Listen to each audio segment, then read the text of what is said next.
नमस्कार, आप देख रहे हैं आदिवासी दुनिया न्यूज। 3 अप्रैल को भाजपा पार्टी द्वारा बुलाई गई झारखंड बंद को लेकर All India Christian Minority Front Jharkhand Pradesh, all churches community youth wing, young women Christian association और झारखंड क्रिश्चियन यूथ एसोसिएशन की संयुक्त प्रेस वार्ता बुलाई गई। इस प्रेस वार्ता में क्या कुछ बातें हुई, आइए देखते हैं। और आदिवासी दुनिया न्यूज के साथ जुड़े रहे, चैनल को सब्सक्राइब जरूर करें। धन्यवाद।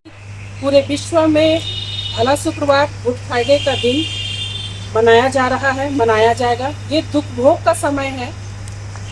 मसीही समुदाय 40 दिन के लेंट पीरियड बोला जाए या 40 का समय बोलिएगा, या महा उपवास काल का समय इसको व्यतीत कर रहे हैं। और उसी के अंतिम पड़ाव में हमारा दुख भोग का समय चल रहा है, जब हम 3 तारीख को गुड फ्राइडे का शोक मनन करेंगे। तमाम गिरजाघरों में मसीही विश्वासी या श्रद्धालु आप बोल सकते हैं, अपने अपने गिरजाघरों के समय अनुसार चर्चों को जाएंगे, चर्च में जाएंगे और ख्रीस्त के, जीसस के क्रूसिफाई के समय को याद करते हुए, दुख भोग को याद करते हुए दुख मनन करेंगे। तो ये समय जो हमारा रहता है, दुख काल का समय रहता है, शोक का समय रहता है। और उस दिन सभी विश्वासी, मसीही विश्वासी अपने अपने स्तर पर सुबह से लेकर रात तक अपने समय अनुसार चर्च में जाएंगे और उपवास आराधना में शामिल होंगे। सबसे बड़ी बात है कि तमाम भारत देश में तमाम पर्व त्यौहार अभी बीतते जा रहे हैं। अभी होली का त्यौहार हो गया, उसके पहले दिवाली हुआ, अभी सरहुल मनाया गया, ईद का त्यौहार हुआ। कई एक घटनाएं ऐसी होते जा रही है, लेकिन कभी भी लोगों का विरोध नहीं रहा। स्पष्ट तौर पर हम कह सकते हैं, भारतीय जनता पार्टी 3 तारीख को हजारीबाग के जो बच्ची, 12 साल की बच्ची के साथ दरिंदगी का घटना हुआ, उसकी हत्या की गई। हम लोग भी खेदित हैं, शोकित हैं कि ऐसी घटनाएं नहीं होनी चाहिए। लेकिन सवाल ये उठता है, आपको बंदी बुलाने के लिए आगे या पीछे कोई सा भी समय निर्धारित हो सकता था, लेकिन ये 3 तारीख को बंदी बुला के, झारखंड बंद बुला के आप क्या साबित करना चाहते हैं? आपसी वैमनस्यता को बढ़ाना चाहते हैं, भाईचारगी को ख़त्म करना चाहते हैं, या सिर्फ आपको ईसाई कसाई के नाम पर ही विरोध दिखाना होता है? हम स्पष्ट तौर पर कह सकते हैं, संविधान हमारे लिए भी है, जो संविधान के तहत पूरे देश में, धर्मनिरपेक्ष देश में लोग अपने धर्म को स्वतंत्रता के साथ, आज़ादी के साथ मना रहे हैं, जीते हैं, अपना धर्म का प्रचार प्रसार करते हैं। लेकिन हमारे साथ तो दो तरफा, दो नीति की बात की जा रही है।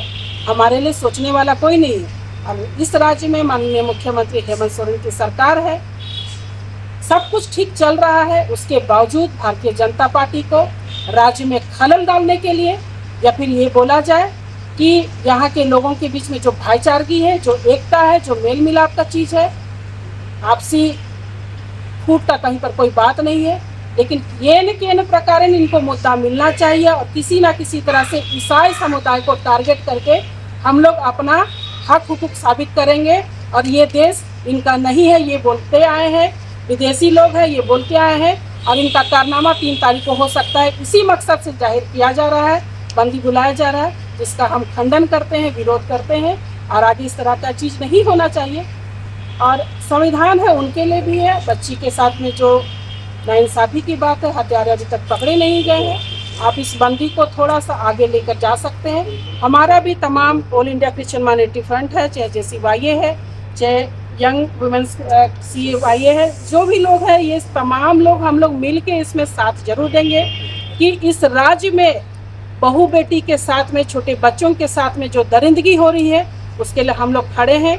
और इस घटना को तो हम लोग अंतिम जामा तक, अमली जामा तक पहुँचेंगे इस पर कि कैसे उस बच्ची के साथ क्या हुआ। हम लोग इसमें झारखंड क्रिश्चियन माइनॉरिटी फ्रंट के महिला मोर्चा के जितने भी पदाधिकारी है, हम लोग खुद उसका प्लानिंग है कि ये पवित्र सप्ताह, होली वीक का समय जब बीत जाएगा, ईस्टर का त्यौहार हो जाने के बाद हम लोग खुद उस जगह पर जाएंगे और देखेंगे कि घटनाएं कैसी हुई, गांव का क्या रोल रहा, डीजे का क्या चीज़ वहां पर रह गया, ताकि लोगों के कान में सुनाई तक नहीं पड़ा।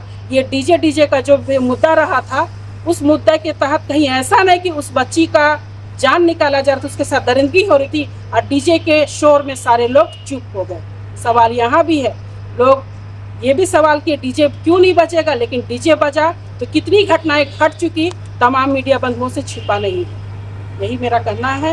इस पर फिर आगे अपनी बात को रखेंगे। यहाँ पर संदीप आए हैं जिन्हें हम जोहार बोलते हैं, और JCYA की ओर से मैं यही संदेश देना चाहता हूँ, यही बात को मैं रखना चाहता हूँ कि जो चारों ओर कई समय से कई सारे बातें होती आ रही हैं, और जो शोभा यात्रा के दौरान जो इस तरह का घटना घटी जिसका हम विरोध करते हैं, लेकिन जो गुड फ्राइडे के दिन जो बंदी बुलाई गई है, इसका हम विरोध करते हैं। और क्रिश्चियन समाज इस त्यौहार का बहुत लंबे समय से इंतज़ार करते हैं, और हम जो इसके लिए बहुत तैयारी करते हैं, और हम नहीं चाहते हैं कि ऐसे समय में कोई भी ऐसे घटनाएं घटे, दो समुदाय के बीच में कोई ऐसे जो है तनाव उत्पन्न हो। इसीलिए हम ऐसे जो है इस तरह का जो बंद बुलाए गए हैं उसका हम विरोध करते हैं। तमाम मीडिया बंधुओं को मेरी तरफ से जोहार। आज प्रेस वार्ता बुलाने का मुख्य उद्देश्य हमारा यही है कि हमारा जो ये पुण्य काल कहेंगे इस सप्ताह में, जो कि हमारे 40 दिन का जो उपवास और परहेज में हमारा दिन कटता है, और ये सप्ताह जो रहती है वो विशेष सप्ताह रहता है, जो कि हम लोग किसी तरह का कोई भी गलत काम, कोई भी इस तरह का लड़ाई झगड़ा से हम लोग इस सप्ताह में परहेज करने का हमारा दिन होता है। तो हम लोग को 2 दिन से देख रहे हैं कि सोशल मीडिया में भारतीय जनता पार्टी के द्वारा बंदी का आह्वान किया जा रहा है।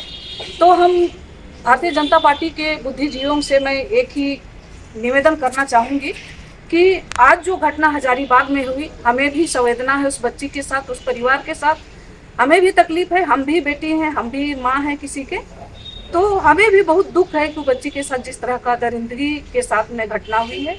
हम उस परिवार के साथ में हम लोग भी हैं, लेकिन जिस तरह इन्होंने इस पुण्य काल के सप्ते में ये नज़रअंदाज करके जो बंदी का आह्वान कर रहे हैं वो कहीं से गलत सही नहीं है, क्योंकि हमारे साल भर का जो ये त्यौहार आता है वो ये इस सप्ताह सबसे महत्वपूर्ण सप्ताह होता है। इसलिए मैं भारतीय जनता पार्टी से निवेदन करती हूँ बार बार कि इस सप्ताह छोड़ के आप संडे के बाद जब भी आप बंदी बुलाए, हम भी आपका समर्थन करेंगे, क्योंकि वो भी हमारी बेटी थी, वो भी हमारा अपना परिवार है, हम भी जरूर साथ देंगे। लेकिन हम इस सप्ताह सिर्फ आपसे निवेदन करते हैं कि इस सप्ताह आप संडे तक इस बंदी को ना करें।